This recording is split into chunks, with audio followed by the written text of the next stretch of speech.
Hello, this is our storeroom. Storeroom? Why on earth do you need a storeroom? Well, I don't anymore actually. I mean, back when I was making woodworking items to sell, it was really useful to be able to store things, but now I'm not doing so much of that. So what are you going to do about it? Well, if you'd just let me finish the intro, I was coming to that. All right. Thank you.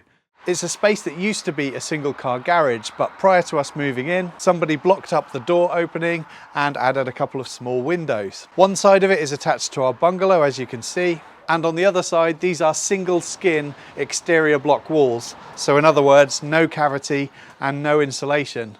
When we first moved in, the insides of these two exterior block walls were covered in mould and mildew from top to bottom, which I believe was caused by two things. Firstly, warm air from the house condensing on the cold uninsulated block walls, and secondly, a lack of ventilation as the previous occupants never opened any windows. And I made a video all about our humidity issues in our home and how we resolved them, which I'll leave a link to in the description box. Obviously, we cleaned off all of the mould and mildew from the walls, and then we installed insulated plasterboard to prevent any future condensation issues. That was all done a couple of years ago, but as you'll see behind me, I never got round to doing that end wall. But because I'm going to be making several changes and improvements to this room, which will involve emptying it, it seems like a good time to insulate this wall as well. So that's what I'm going to be doing first. Or that's what I thought I was going to be doing first. Little did I know at this time that I was about to find a problem with the floor. So actually, this video is going to be about that instead. It seems I still have a mould problem around the perimeter of the floor. I wasn't aware of this issue because obviously I had loads of racking in front of it. If I come further into the room, there's no sign of mould whatsoever.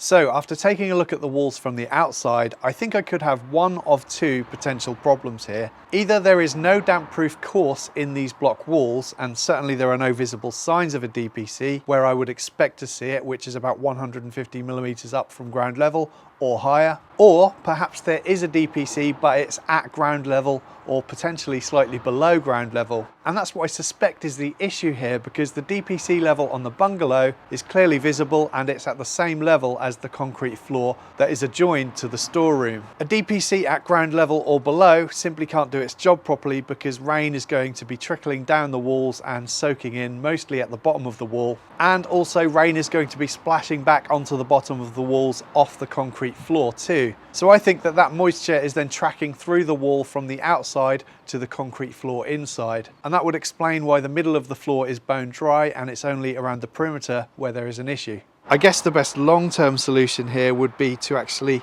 dig out some of this concrete next to the wall to drop the floor level, and that will hopefully allow the wall to dry out. And I think what could be exacerbating the problem is the fact that we have a downpipe here. So the rainwater from the roof runs across this path and onto the gravel over here. And that means that this area on the floor is continually getting very wet, and this just so happens to be the other side of the corner of the room where the mould is the most prominent. So I probably need to think about rerouting this downpipe somewhere in the not too distant future.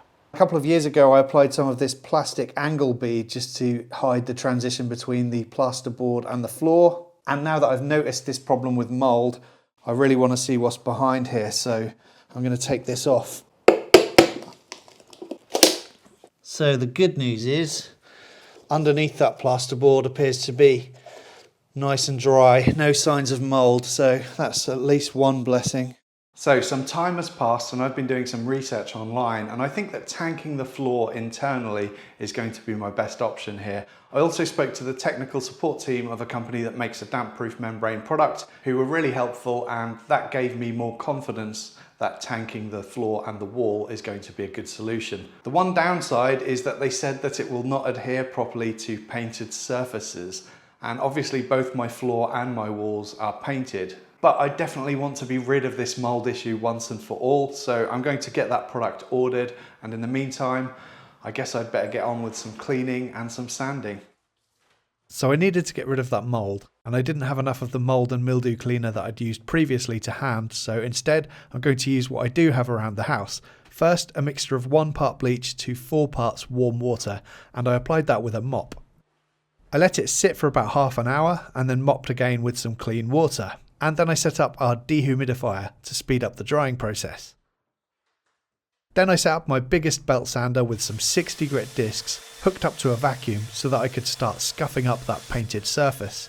And I knew I was never going to be able to remove all of the paint, seeing as the floor wasn't flat and this old concrete was very pitted, but I figured sanding would at least provide more of a keyed surface for the membrane to adhere to. I went through 7 sanding belts doing this, as every so often the belts would snag and rip on the rough surface, so then I'd have to pull out all of the remnants of that torn up belt and fit a new one.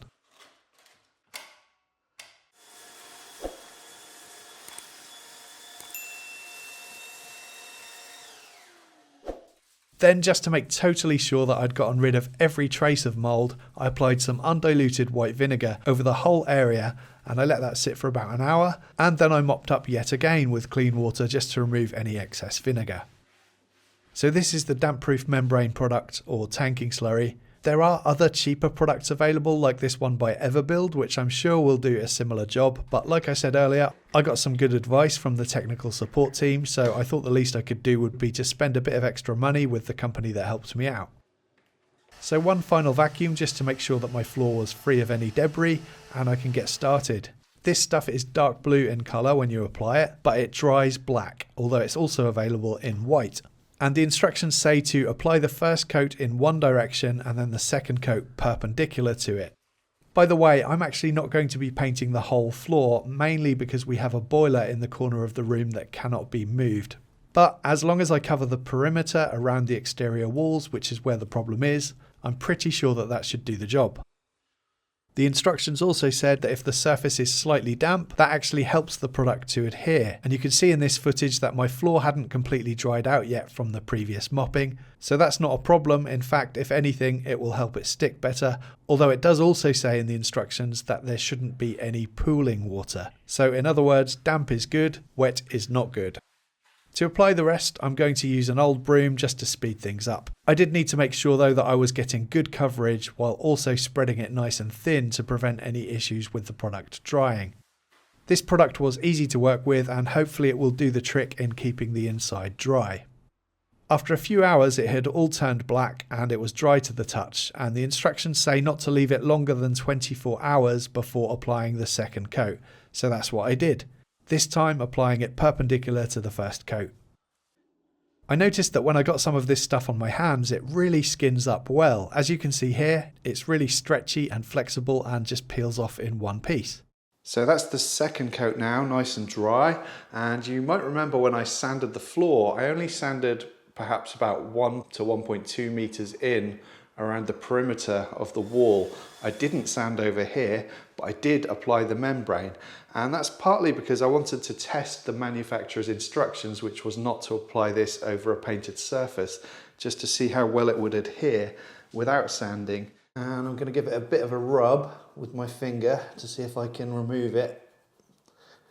And I can't.